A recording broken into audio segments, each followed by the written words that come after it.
Rádio França Internacional.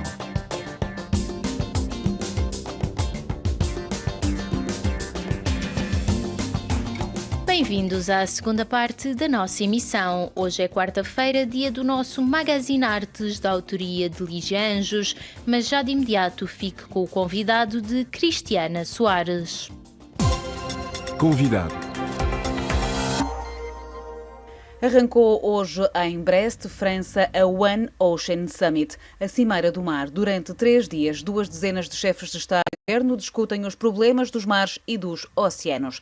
3 dias de fóruns e ateliês em formato presencial e virtual sobre ciência, cultura e educação, zonas marítimas protegidas ou economia azul. Segundo o relatório especial do Grupo de Investigadores Intergovernamentais sobre a Evolução do Clima de 2019, o estado do mundo marinho é alarmante. O oceano está a sufocar, está a aquecer, a perder oxigênio e a ficar cada vez mais ácido. O nível das águas do mar não para de aumentar, as tempestades são cada vez mais violentas e as ondas de calor marinhas intensas põem em perigo os corais. Se a Cimeira dos Oceanos de Brest pode não resolver todos os males do mundo marinho, deve, nas palavras de Tiago Pita e Cunha, mobilizar e focar nos objetivos concretos à causa dos oceanos. Tiago Pita e Cunha, administrador executivo da Fundação Oceano Azul, que participa na Cimeira Brest, espera que deste encontro saiam respostas e soluções concretas à crise que afeta os oceanos. É extremamente positivo haver esta cimeira que foi convocada pelo presidente Macron, precisamente num período que é este primeiro semestre de 2022, onde vamos concluir com a cimeira ou a Conferência das Nações Unidas para os Oceanos, porque há, de facto, muito trabalho pela frente. As pessoas podem compreender que não houve grandes decisões significativas tomadas pela comunidade internacional, pelos Estados-membros das Nações Unidas, relativamente aos problemas dos oceanos ou para fazer face a esses problemas nos últimos 20 anos. E, portanto, que há um fosso entre o que é a ação climática, que está a mexer, e o que é a ação oceânica, que não tem contornos nítidos ainda visíveis e que não está ainda nas prioridades. E, portanto, o que é fundamental agora é, diria eu, mobilizar e também focar um pouco nos objetivos concretos. E esta cimeira vai contribuir a esta mobilização e por isso eu disse que é um ótimo contributo que é prestado à causa dos oceanos. No sentido de existirem políticas específicas para os oceanos? O que estamos à procura neste momento é de respostas, de soluções à crise que afeta os oceanos e aos problemas dos oceanos. Para isso é necessário que a comunidade internacional, que é o conjunto das nações, os Estados-membros das Nações Unidas, tomem decisões. Se essas decisões começaram a ser tomadas na arena do que se chama hoje a ação climática, não é? Com o Acordo de Paris e com todas as COPs que se vieram realizar depois e que infelizmente não têm obtido os resultados que gostaríamos, mas em que há um processo estruturado de diálogo, há objetivos estabelecidos no Acordo de Paris. Nos oceanos não há isso. Falta isso, está a faltar isso, porque nós temos visto que as coisas não estão a andar.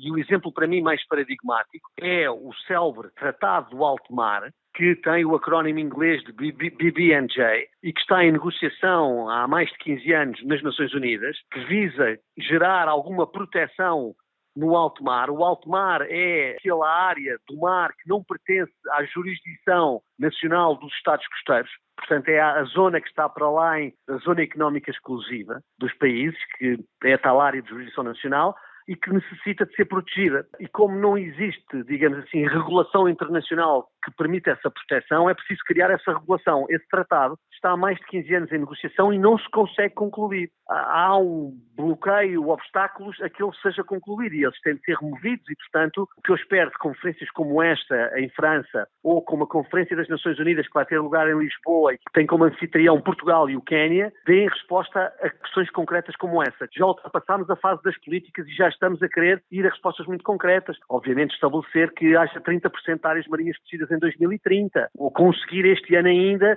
fazer progressos determinantes na Organização Mundial do Comércio no que diz respeito a acabar com os subsídios às pescas destrutivas, que é um dos grandes problemas dos oceanos. Nós estamos a fazer desaparecer grande parte da biomassa dos oceanos porque as pescas continuam, digamos assim, excessivas relativamente aos recursos disponíveis.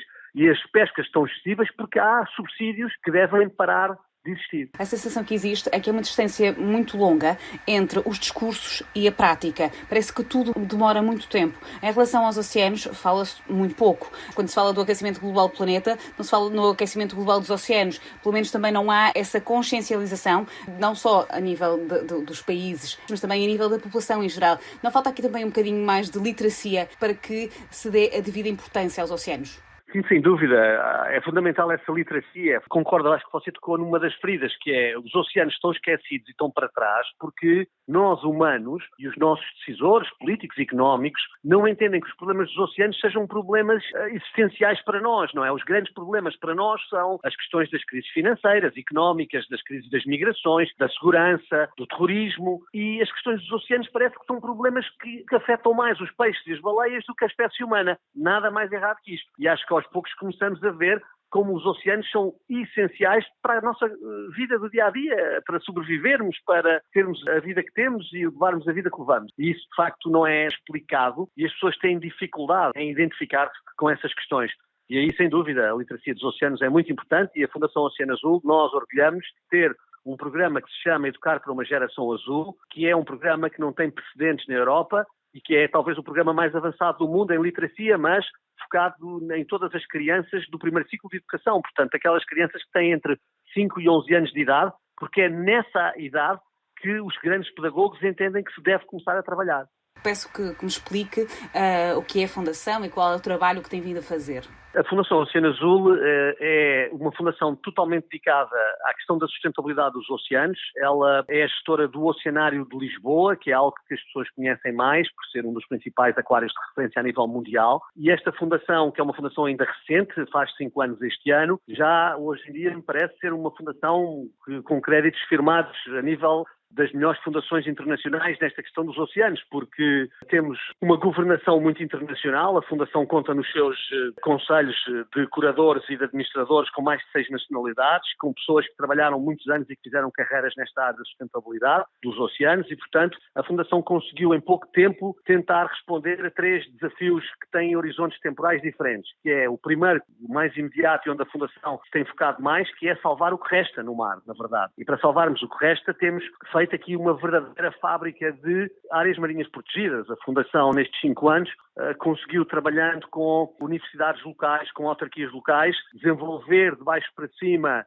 uma área marinha protegida que se chama Área Marinha Protegida do Recife do Algarve, protege o principal recife da costa algarvia, que é uma zona muito depauperada, porque é uma zona muito utilizada, não é? Uma zona em que tem muitos usos, quer da pesca, quer das marítimo-turísticas, do turismo. A Fundação também trabalhou com a National Geographic e com uma fundação norte-americana, o Waite Foundation, para, conjuntamente com o Governo Regional da Madeira, criar esta área marinha que foi agora adotada nas Selvagens, que é, como sabem, um arquipélago do arquipélago da Madeira e que é uma área que neste momento é a maior área marinha protegida, sem extração, sem pescas, do Atlântico Norte.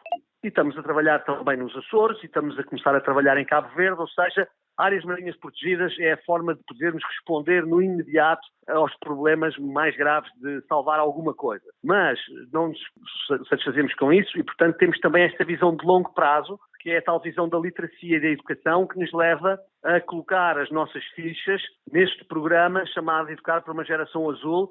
O lema principal da Fundação é que não vamos conseguir salvar os oceanos se não mudarmos a economia, porque a economia é a causa principal dos problemas dos oceanos. E para mudarmos a economia temos de dar o exemplo. E por isso a Fundação Oceano Azul, que é baseada em Lisboa, conjuntamente com outra fundação nossa vizinha, também de Lisboa, a Fundação Carlos Gulbenkian, gerou um programa que se chama Blue Bio Value e que acelera startups de biotecnologia de todo o mundo para poderem ser aceleradas em tornarem-se empresas relevantes. Através deste nosso programa de aceleração de startups de biotecnologia azul, nós procuramos acelerar empresas que venham a permitir criar aqui um paradigma novo, que é o paradigma da biotecnologia azul e da bioeconomia azul, que permite extrair valor do oceano sem deteriorar o ambiente marinho. Portanto, temos de dissociar o que tem sido recorrente até agora, que é o desenvolvimento económico anda de mão dada com a deterioração ambiental. E isso no oceano é muito claro e isso tem de ser invertido. 97% do território nacional português é mar. Portugal tem apostado devidamente no mar e naquilo que poderia retirar do mar? É uma pergunta difícil, de facto. Eu acho que não tem apostado tudo aquilo que devia.